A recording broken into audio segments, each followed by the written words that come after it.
양심은 각 사람의 마음 속에 심겨진 도덕적 자각이라 할 수 있습니다.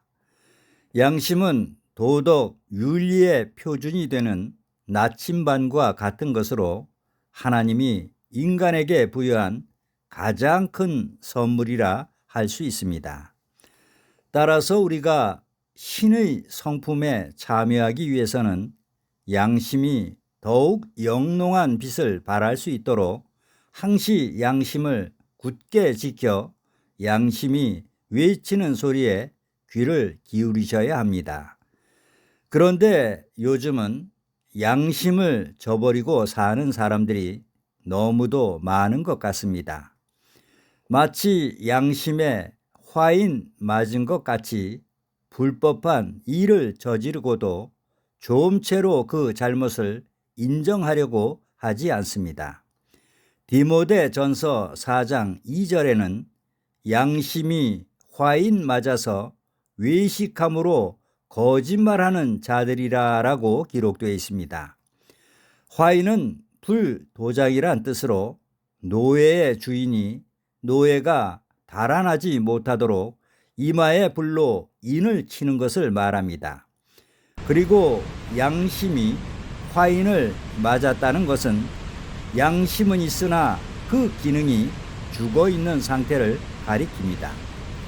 죄를 지어도 그것이 죄인 줄도 모르고 최소한의 양심의 가책이나 죄책감조차도 느끼지 못하는 상태가 곧 양심에 화인 맞아 거짓말하는 사람입니다.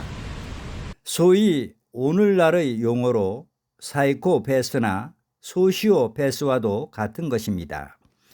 말과 행동이 양심과 다르다면 그것이 곧 거짓이고 위선이 되는 것입니다. 그런데 아무리 거짓으로 가리고 포장을 해도 마음속을 들여다볼 수 없기에 겉으로 드러난 상대의 외모만을 보면서 그 사람을 판단합니다. 그러나 하나님께서는 사무엘상 16장 7절에 나의 보는 것은 사람과 같지 아니하니 사람은 외모를 보거니와 나 여호와는 중심을 보느니라라고 기록되어 있듯이 하나님께서는 사람의 외모를 보시는 것이 아니라 각 사람의 영혼의 중심이 되는 마음속의 양심을 살피십니다. 하지만 양심의 소중함을 깨닫지 못하는 사람들은 오늘도 썩어질 육신의 외모에만 집착해 값비싼 옷과 귀금속으로 몸을 치장하기에만 분주합니다. 잠언 20장 27절에 사람의 영혼은 여호와의 등불이라 사람의 깊은 속을 살피느니라라고 기록되어 있습니다. 양심은 하나님께서 우리들 마음속에 심어주신 하나님의 눈과도 같습니다. 마치 하나님께서 설치해 놓으신 자동 카메라와도 같습니다. 이 땅에서 행하는 모든 말과 행동이 양심이라는 카메라에 담겨져 우리가 하나님의 심판대 앞에 서게 되는 날 녹화된 필름이 재생이 되듯이 하나님 앞에 빠짐없이 낱낱이 직구하게 되는 것입니다. 로마서 14장 10절로 12절 말씀을 보시겠습니다. 우리가 다 하나님의 심판대 앞에 서리라. 기록되었을 때 주께서 가라사대 내가 살았노니 모든 무릎이 내게 꿇을 것이요 모든 혀가 하나님께 자백하리라 하였느니라. 이러므로 우리 각인이 자기 일을 하나님께 직고하리라라고 기록되어 있습니다. 시편 50편 21절에는 내가 이 일을 행하여도 내가 잠잠하였더니 내가 나를 너와 같은 줄로 생각하였도다. 그러나 내가 너를 책망하여 내 죄를 네 목전에 차례로 베풀기라라고도 기록되어 있습니다. 인간이 인간을 속일 수는 있습니다. 그러나 우리의 중심을 보고 계시는 하나님은 결코 속일 수가 없습니다. 욥기 11장 11절에 하나님은 허망한 사람을 아시나니 악한 일을 상관치 않으시는 듯 하나 다 보시느니라 라고 기록되어 있습니다. 열왕기상 8장 39절 말씀을 보시겠습니다. 주는 계신 곳 하늘에서 들으시고 사유하시며 각 사람의 마음을 아시오니 그 모든 행위대로 행하사 갚으시옵소서. 주만 홀로 인생의 마음을 다 아심이니이다 라고 기록되어 있습니다. 잘못을 했으면 반드시 그 잘못을 시인하고 회개하는 가운데 진심으로 용서를 구하는 자가 되셔야 합니다.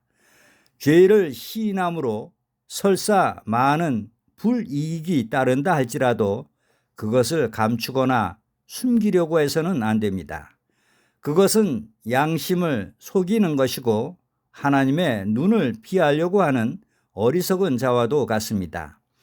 더 이상 잘못을 반복하지 않도록 철저히 고하고 회개하는 자가 될 때 그것이 바로 양심을 주신 하나님께 굴복하는 것이고 순종하는 것으로 그 사람이 곧 합당한 자녀로 여기심을 받을 수 있습니다.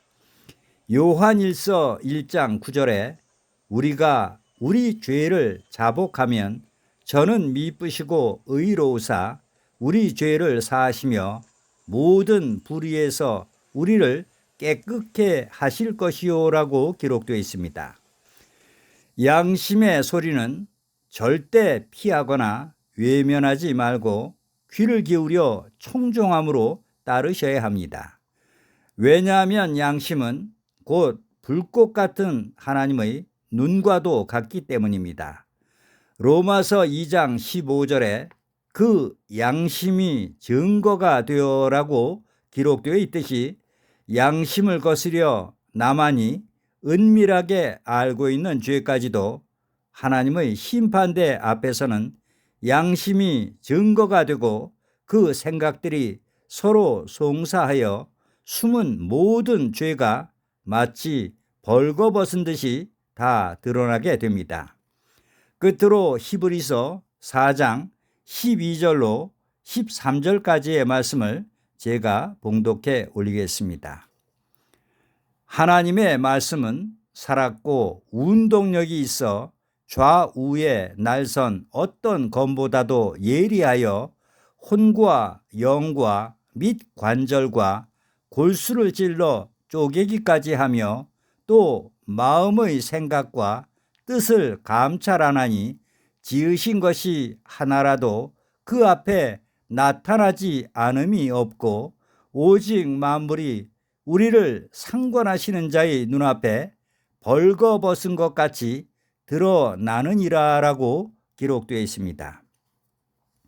사도 바울은 사도행전 24장 16절에 나는 하나님과 사람을 대하여 항상 양심에 거리낌이 없기를 힘쓰노라 라고 말합니다. 우리가 양심을 거스리지 않고 하나님의 말씀에 순종하는 삶을 살아갈 때 하나님께서는 양심이란 창문을 통해서 하나님의 빛나는 광채가 내 영혼 속으로 들어와 그의 모든 존재를 빛나게 해 주시는 것입니다. 우리가 정도의 길을 걸을 수 있도록 하나님께서 주신 귀한 선물인 양심이란 보화를 굳게 잘 지키셔서 하나님의 자녀로서 부끄럽지 않은 온전한 삶을 살아 하나님께 기쁨 드리고 영광 돌리실 수 있는 여러분들이 다 되실 수 있기를 간절한 마음으로 소망합니다. 아멘.